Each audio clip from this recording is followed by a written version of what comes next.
building rapport fast.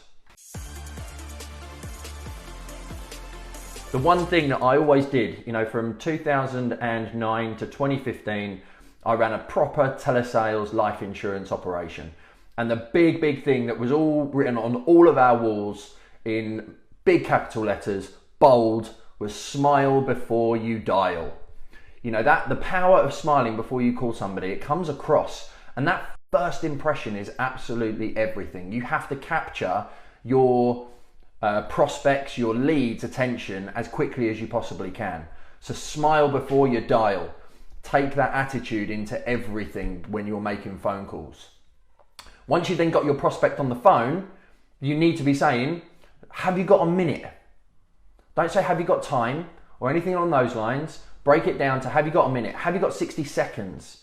Because everybody is going to say yes. And we've all been on the phone call where someone turns around and says, I haven't got any time at all. Well, have you got a minute? Have you got 60 seconds? And then 30 minutes later, you're still talking. It's probably more important with new leads, particularly if you're buying them. But you need to make sure that you're getting in there as soon as you can and setting the expectation, going back to the process one, right from the off within the first couple of minutes. The next thing you can do is use their name at least 3 times. Hi Anil, how are you? Hi Matt, good morning. Hi Daniel, Gary calling from Active Mortgage. And use it thereafter. Okay Daniel, I understand. Okay Sam, yeah, I get it. That is so important, because that immediate rapport, it's so weird when you say your own name, isn't it? But actually someone hearing you say their name, it builds more rapport. It's the subconsciousness that you're utilizing. But utilizing things like, I'm sure like me, you think that mortgages are relatively difficult to get, or I'm sure like me, you think mortgages might be easy. If you use the terminology like me, Sam, like me, I think you'll probably agree. It's just one of those subtle little things that you can use within your language that helps to build rapport, because you're going into the subconscious talking about like me. So once you've used their name three times, the big thing is remember the sales patter. 2 ears, 1 mouth. And once you've listened twice as much as you've spoken, they speak, you repeat. You always repeat back to your prospect, your lead, even your client, what they have said in their language. Don't use your own language. Don't use your own interpretation. If you're not clear on it, then you need to make sure that you repeat it back, you ask a question so that therefore you can understand, and then you repeat it back in their language. It's so important to use their language, particularly if you're selling. So for example, if your client turns around and says, it's really important for us to make sure the kids go to school, if anything were to happen to either one of us, that they can continue on after school and go to university. If you turn around and say, so let me just confirm, it's really important for your children to continue after school and go on to university. That subtle difference in language is going to make a huge difference to the rapport that you build with your client, and also the results that you get. And then finally, it's about pacing and leading. When your prospect first gets onto the phone, when you're getting them talking, you need to pace, i.e. you need to match their speed, their tone, the language that they're using. You need to let them start the pace, but then you have to take it over and control it.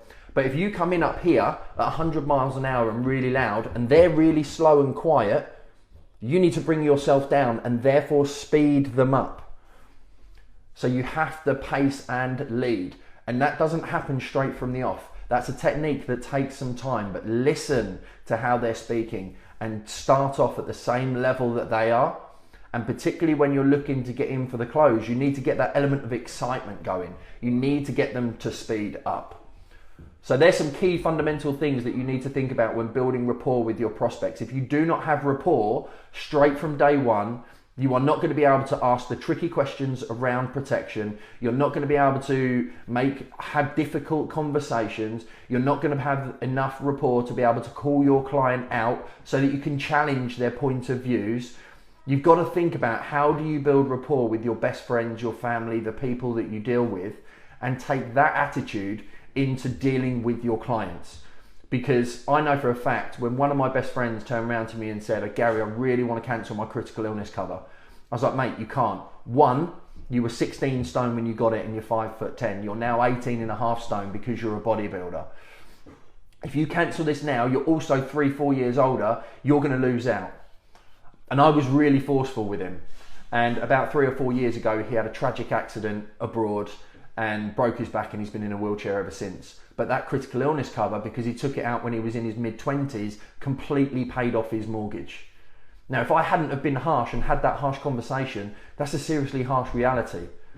When my other best friend messaged me and said, look, I need to reduce my insurance cover, I just said, you know, well, what happens if something happens to you? What happens if something happens to Jodie? What happens if something happens that means that I've got to take over care of my goddaughter?